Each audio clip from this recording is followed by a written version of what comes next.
Hi, this is Dr. Kimberly Metz. Welcome to the whole body dumbbell strength routine. This workout will use light, medium, and or heavy dumbbells. You of course can use any home type of equipment like soup cans or water bottles, or you can complete these without any weights if desired.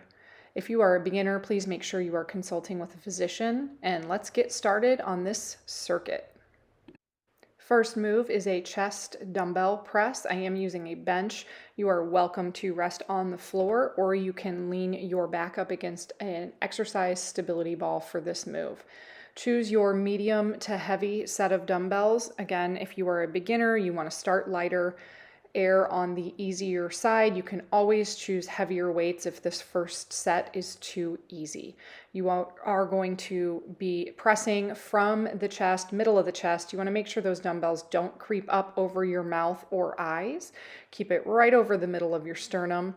Always engage the core. Try to keep that low back anchored in place. If you need to elevate your feet in order to do this more safely for your back, you're welcome to do so. Next move is an overhead shoulder press. You're going to grab light to medium weights for this unless you've been doing it for a while. We're going to engage the core. You're going to start with those elbows just below shoulder height and press up towards the ceiling. I do like to keep my elbows slightly ahead of me, a little bit at an angle in this situation. It is a little bit safer for the shoulder position.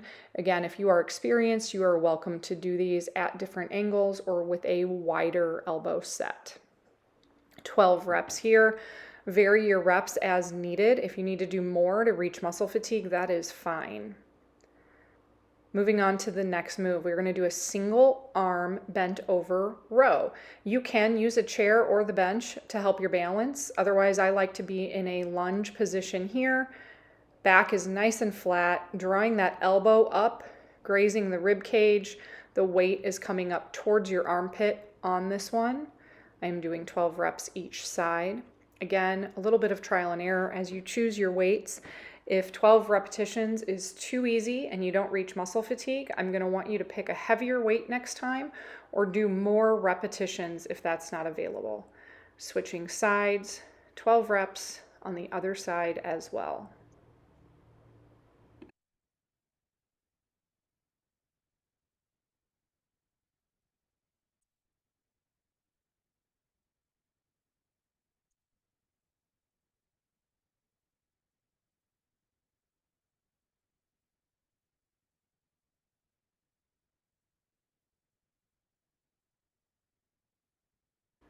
Next move is a bicep curl.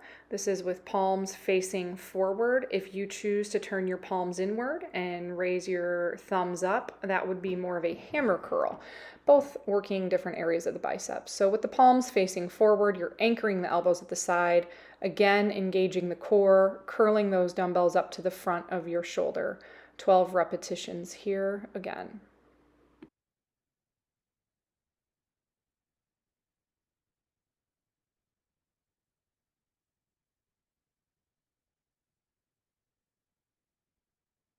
This next move is a tricep kickback. We're going to do this one in a bent over position. Slightly bend those knees, push the hips back. Back is nice and flat. Draw those elbows up, squeezing the rib cage, and then you extend backwards. This is working the back side of that arm. You want to keep the upper arm and elbow anchored in place, as you can see here, squeezing the back of your tricep as you extend those elbows straight.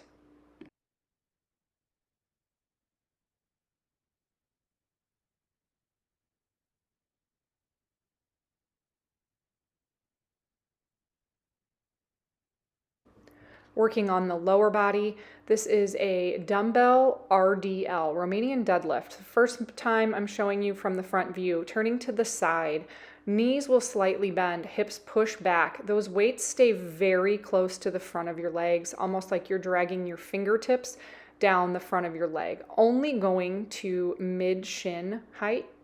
It's not important to be trying to reach your toes here. I don't want you to. This is not a toe touch move. The purpose of this is to push the hips back with the back nice and flat. And as you raise up, you push forward through those glutes squeezing the hamstrings and the glutes in order to stand back upright. Again, keep those weights very close to your legs. If you are feeling any pain in your back, low back or mid back in this, I do want you to stop this exercise.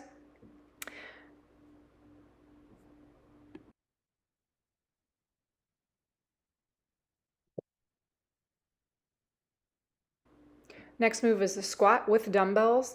This is a suitcase squat position where the dumbbells are going down the outside of your legs, one on each side.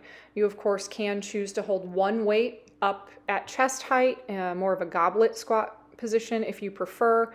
I do like this suitcase squat as it forces me to engage the upper back and shoulders and keep that good posture. Really try to lower your bottom down to that 90-degree height. If you would prefer having a chair behind you for safety or comfort, that is totally fine. Really try to push through those heels as you squat down and up. Next move is a weighted bridge. So I am laying down on the mat here. One weight is going to come right across the front of those hips and kind of rest the dumbbell on those hip bones, kind of below your belly here. Engaging from the back side of the legs. Your heels are pushing into the floor. You're lifting through those hamstrings and glutes to squeeze up in this position.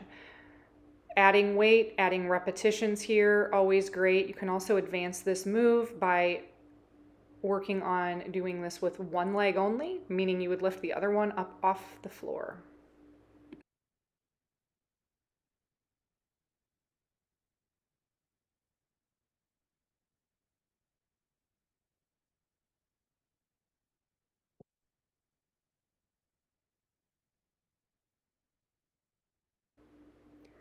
Next move is a calf raise or a heel raise with weights, holding the dumbbells at your sides. I am going off the edge of my mat here just a little bit to have a little bit of a heel drop. So the ball of my foot is up on the mat. Of course, this is fine to do flat on the floor.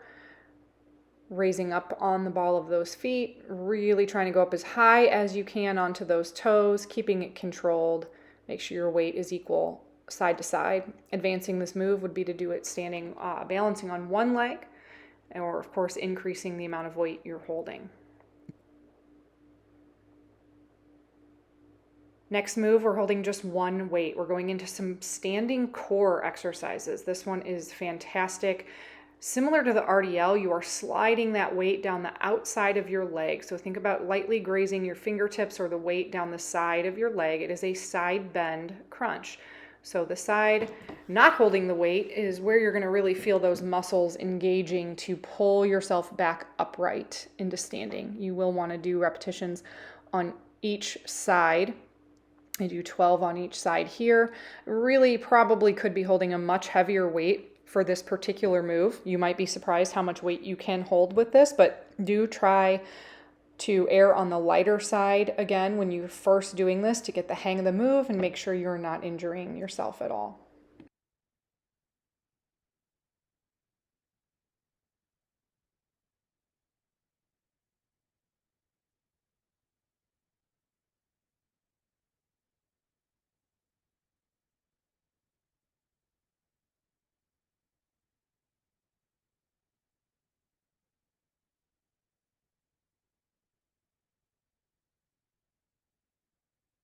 Next move, we're back on the floor again with two weights. This is called a dead bug.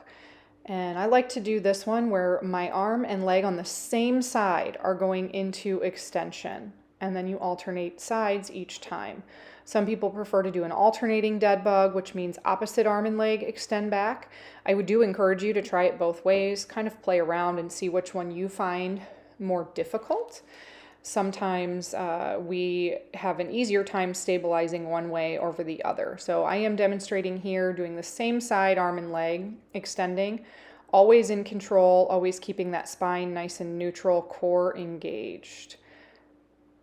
This could be anywhere from 10 to 20 repetitions total. I count one as doing one on the right and one on the left.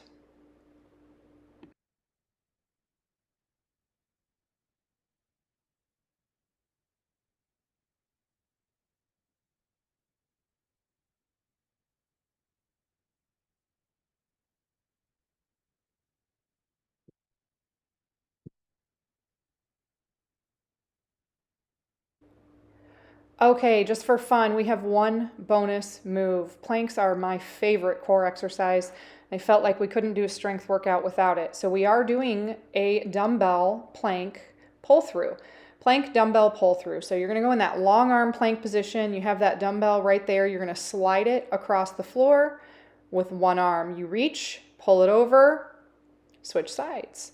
This is fantastic as it offers this dynamic stabilization while we're moving, we're changing our support, we're engaging our core, really working to try to keep that spine nice and neutral, nice long line in the plank. As you can see, I do struggle with being perfect with this one, but it is a great move to do. Using that dumbbell, mixing up these planks a little bit, really working the core and stabilizers.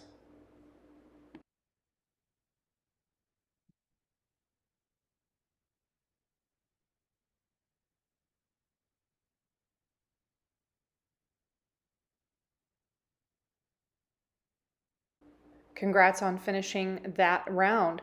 I do encourage you to complete 2 or 3 rounds of this circuit and work to fatiguing your muscle groups as you go.